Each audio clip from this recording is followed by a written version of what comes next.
On है। मैं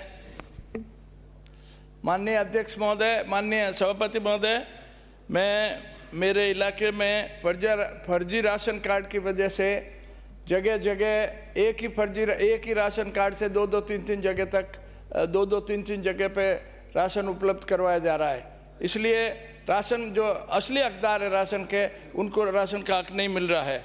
दूसरा, राशन डीलरों द्वारा फिंगरप्रिंट और आई बॉल के कॉन्ट्रैक्ट की वजह से वो कोई भी किसी भी आदमी को नेगलेक्ट कर देते हैं, उसको राशन उपलब्ध नहीं कराते हैं। फिंगरप्रिंट नहीं मिलता है, कभी आई बॉल नहीं मिलता है, वो राशन उपलब्ध नहीं कराते हैं।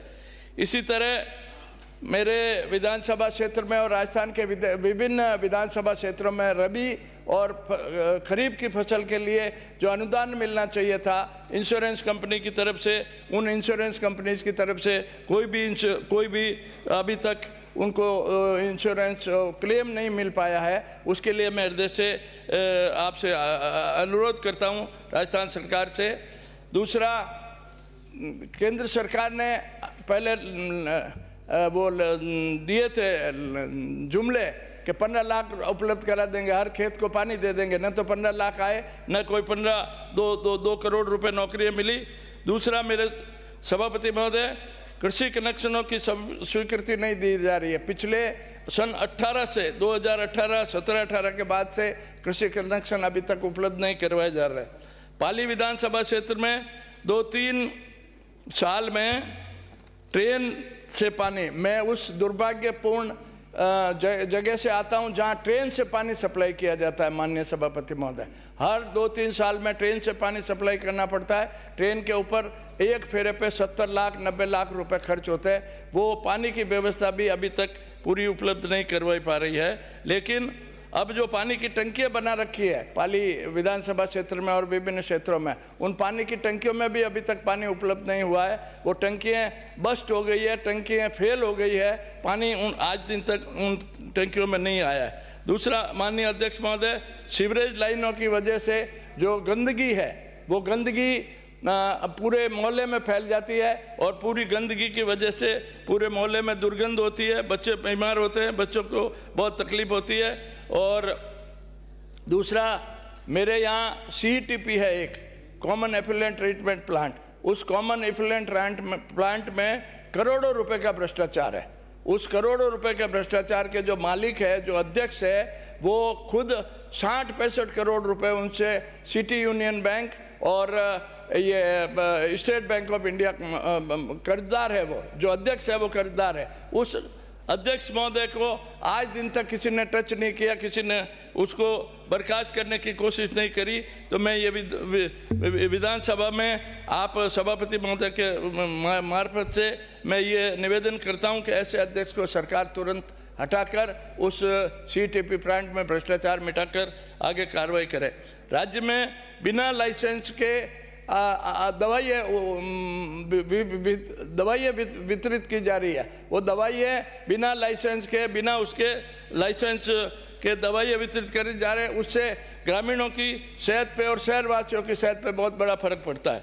प्रदूषण की वजह से हजारों एकड़ ज़मीन, मेरे पाली विधानसभा क्षेत्र में हजारों एकड़ ज़मीन बर्बाद हो गई है। उन हजारों एकड़ ज़मीन में किसानों को कोई भी फसल उपजाऊ नहीं होती, कोई भी फसल पैदा नहीं कर सकते।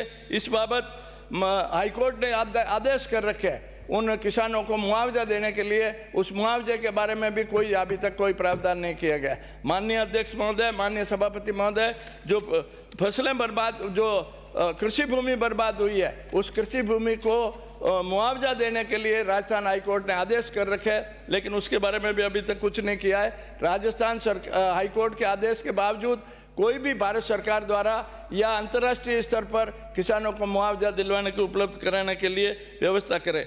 माननीय सभापति महोदय, नेहड़ा बांध को मैंने federal democratic Republic of Germany से 9 करोड़ रुपया मंजूर करवाकर एक बांध बनाया था सिंचाई के लिए। उस बांध को, इस प्रदूषण की ज़मीन, प्रदूषण की जो पानी है, प्रदूषित पानी, उस पानी को उसने बांध में छोड़कर उस बंदे को पूरा बर्बाद कर दिया है। और इसके लिए राज्य सरकार अभी तक कुछ भी व्यवस्था नहीं कर पाई है। वो जो नेड़ा बांध है 9 करोड़ रुपए से बना हुआ, उस 9 करोड़ रुपए के बांध में अभी तक कोई भी प्रदूषण से उसको सुरक्षित करने का कार्रवाई नहीं की गई है।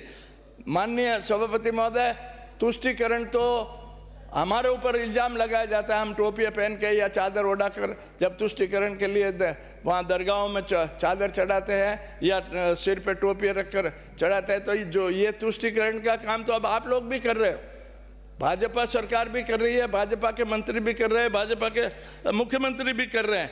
माननीय सभापति महोदय, नदियाँ जोड़ने के लिए पिछली बार 2014 में प्रधानमंत्री जी ने ये एक वादा दिया था कि 2014 में मोदी जी सारी नदियों को जोड़ देंगे, पूरे हिंदुस्तान की नदियों को जोड़ के और हर खेत को पानी उपलब्ध करा दिया जाएगा, लेकिन उस वादे पर भी आज तक कोई कार्रवाई नहीं हुआ।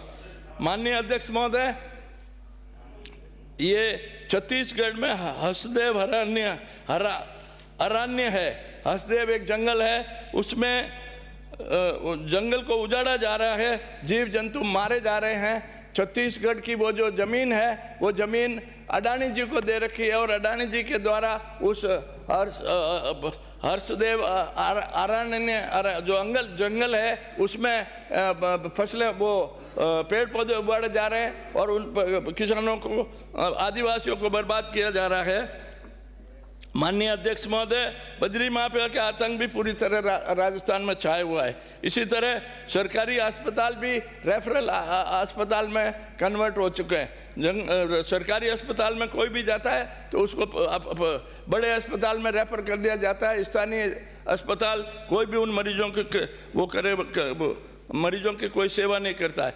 मनरेगा में माननीय सभापति महोदय, सारे कार्य ठप पड़े हैं और बेरोजगार दर दर भटक रहे हैं। इसलिए मैं मेरे माननीय मंत्री महोदय से ये निवेदन करूंगा, सभापति महोदय आपके माध्यम से, कि मेहरबानी करके इन लोगों को जो भी मनरेगा में अभी तक उपलब्ध नहीं हो रहा है, जगह जगह जो तकलीफ हो रही है, इनकी सरकारी अस्पतालों में तकलीफ हो रही है, उसको भी व्यवस्था सुधार करके मेहरबानी करके अनुग्रहित करें। धन्यवाद।